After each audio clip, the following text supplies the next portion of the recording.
Yo, what's up everyone? I go by the name of Danny V, and I'm honored to be here with music extraordinaire, rap artist, San Jose's finest, ALDIN. How you doing, my boy? Doing good, brother. How are you today?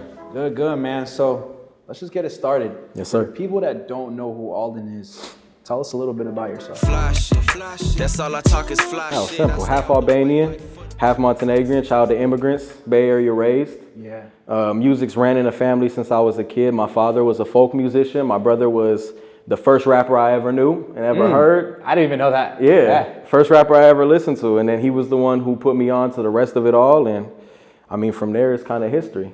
I like to think of myself as a disciplined fly guy. So of all music genres, why rap?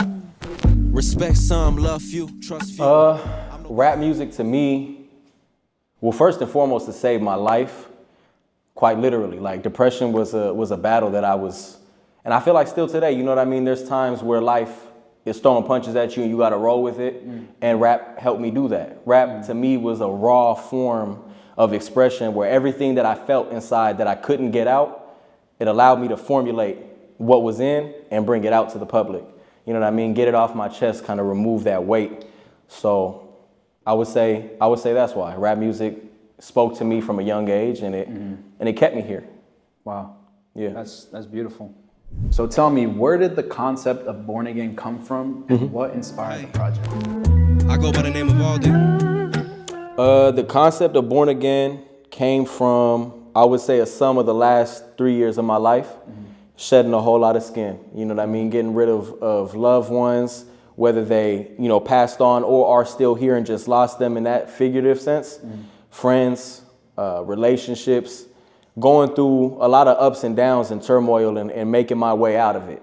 So it's I feel like the title is self-explanatory. It kind of just speaks to keeping your finger on the pulse of what serves you best and always moving in that direction. This project in its entirety, I feel like, is aggressive. It's me up energy, which is not usually my form. You know what I mean? It's me showing folks what I'm about, putting everything that I can on Front Street.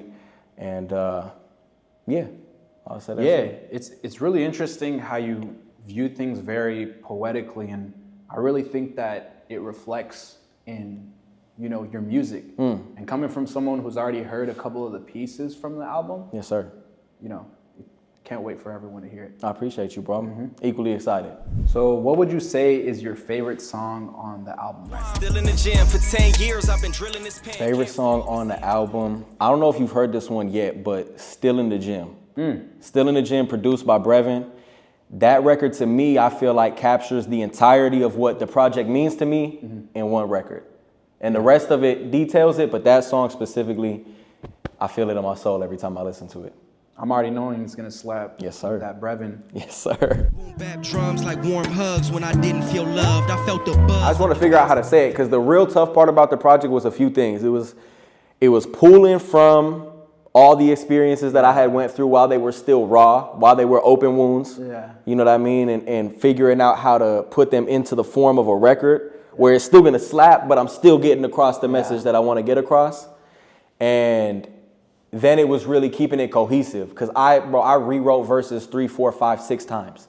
I scrapped, I can't even tell you how many songs that I paid for, but then I'm like, nah, I'm gonna save the beat, but I'm gonna do a whole nother song later on. So it was really just, I would say, boiling it down to the final product. That was the hardest part, because there was a lot that could be said, but I was trying to keep it as concise as possible. And now that we're there, it's like a breath of relief, you know what I mean? A sigh of relief now that hill has been climbed, so. Yeah.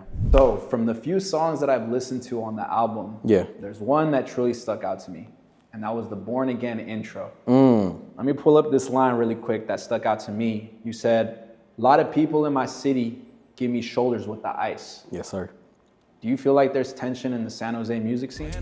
Respect more than a check. Listen close to me. You won't get where you need to be. You don't do what you're supposed to be. Absolutely, there's tension. I think that there is, like any rap artist would have ego, but I feel like it's to a fault a lot of times. There's a lot of detriment to the way that people carry themselves.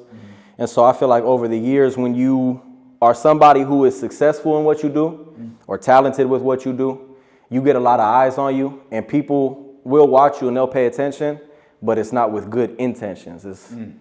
it's a lot of negativity coming from that. But it's never bothered me. You know, it's never reached me, so I'm not really worried about it. Yeah. In your opinion, what do you feel like the music scene in San Jose needs? How could it improve from the current state that it's in? I mean, realistically, I think that there needs to be a rehaul of infrastructure. I think that there's a lack of that. It doesn't really exist in San Jose. You know, it's kind of a free-for-all, Wild West style. Yeah. And a lot of people are kind of just gunning for themselves. There is no real foundation, I think unity more than ever, I think if people brought together their resources and decided to climb with one another, there would be a much faster escalation. Because as far as I've seen, it's been nothing but crabs in a barrel. Yeah. Well, listen, man, it's been an honor to talk to you today. Yes, sir. I can't wait for the people to listen to the album. I know it's going to be amazing. Really quick, I got one question for you before you leave. Absolutely. Who or which rapper would you have, dead or alive, on your next album? Talk to me. Talk to me. Top three. Top three? Okay, you thank God. Thank God. Yeah. It's not just one. Dead or alive? Dead or alive. Rest in peace to Big Bro.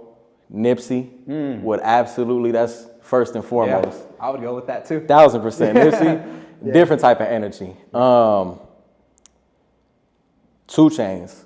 I would love to have 2 Chainz. To me, he's one of the most underrated lyricists, hands down. Like, if you really haven't listened to 2 Chainz, or if you think he's a whack rapper, then you haven't listened to him. And you really need to get into listening to him. I agree with that. He's somebody I would definitely collaborate with. And then the final rapper that I would get to get on the project is Ye. Hands down. Kanye? Production or just? Both. Production and rapping. I need a verse from Ye. Yeah. I need him to come on there with the most belligerent shit you ever heard in your life. Truly. But listen, man, I got to say, it's an honor to be able to call you a friend. Yes, sir. Likewise. And, you know, to be able to share the studio with you and watch you like do your work.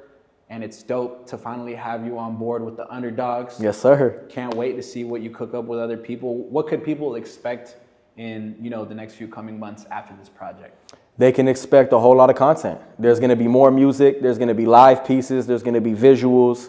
And months after, there's going to be another project. There's going to just be a whole lot coming from ALDIN. It's not going to stop. Yeah. Yes, sir. Can't wait, man. I appreciate it, man. Thank you.